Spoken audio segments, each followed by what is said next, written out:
जय हिंद, जय महाराष्ट्र। तब्बल 2 महिन्यांच्या विश्रांतीनंतर महिला आयोगाच्या माजी अध्यक्ष रुपाली चाकणकर या माध्यमांसमोर आल्या आणि त्यांनी सांगितलं की ज्यांनी ज्यांनी माझ्या चारित्र्यावरती आरोप केलेले आहेत, खोटे आरोप केलेले आहेत, त्यांना मी नोटिसा बजावलेल्या आहेत आणि त्यांची थेट भेट आता कोर्टातच होणार आहे। रुपालीताई चाकणकर हे सगळं मान्य आहे, मात्र जनतेच्या मनातला प्रश्न सरळ आणि थेट आहे की या सगळ्यासाठी तुम्हाला 2 महिने का लागले। मुळातच या 2 महिन्यानंतरच याच्यावरती तुम्हाला का बोलावं असं वाटलं।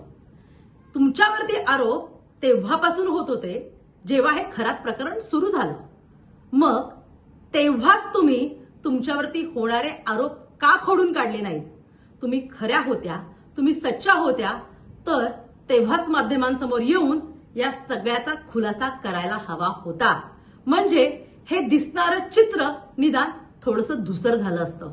मात्र तुम्ही तसं केलं नाहीत, यासाठी तुम्हाला 2 महिने लागले। मुळातच रुपाली चाकणकर, तुम्ही म्हणता की खरात माझा फक्त गुरु होता। अरे, हा असला नीच गुरु कसा काय असू शकतो आणि अशा गुरुनी नेमकं कुठलं तत्वज्ञान तुम्हाला पाजलं हे सुद्धा महाराष्ट्राच्या जनतेला कळलं पाहिजे। कारण एकीकडे तुम्ही सांगता की संविधानावरती विश्वास ठेवा, महिलांनी संविधानावरती विश्वास ठेवला पाहिजे, कर्मकांडांमध्ये अडकलं नाही पाहिजे, मात्र तुम्ही स्वतः कर्मकांडात पूर्ण बरबटलेले आहात। असं असताना तुम्ही म्हणताय की माझा या कशाशी संबंधच नाही। रुपाली चाकणकर, तुम्ही ठार चुकलेले आहात आणि तुम्ही तुमची चूक मान्य करा। मुळातच महाराष्ट्रातल्या तमाम माता भगिनींच्या बाबत तुम्ही कोणताही न्याय करू शकला नाहीत, केवळ त्यांच्यावर अन्यायच केला। याबाबत सुद्धा सोशल मीडियावरती येऊन तुम्ही खुलासा करा, तुम्ही महिलांची माफी मागा।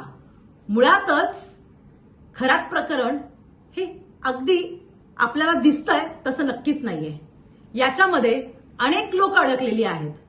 मात्र मला इथं आवर्जून एक गोष्ट सांगावीशी वाटते की AI मार्फत तयार केलेले व्हिडिओ चुकीच्या पद्धतीने बोलणं, पुरावे नसताना बोलणं, याचं समर्थन आम्ही नक्कीच करत नाही। याबाबत आमचा तीव्र विरोध आहे, तीव्र नाराजी आहे।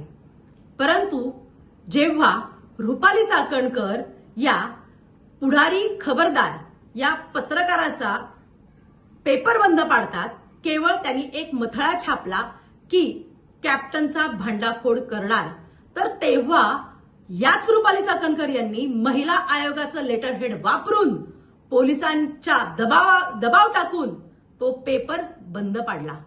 म्हणजे रुपाली चाकणकर, तुम्ही चुकल्याच आहात आणि तुम्ही ही चूक मान्य करा। तसेच महाराष्ट्राच्या जनतेसमोर येऊन तुम्ही 2 महिन्यांची तब्बल विश्रांती का घेतलीत याचं सुद्धा उत्तर द्या। जय हिंद, जय महाराष्ट्र।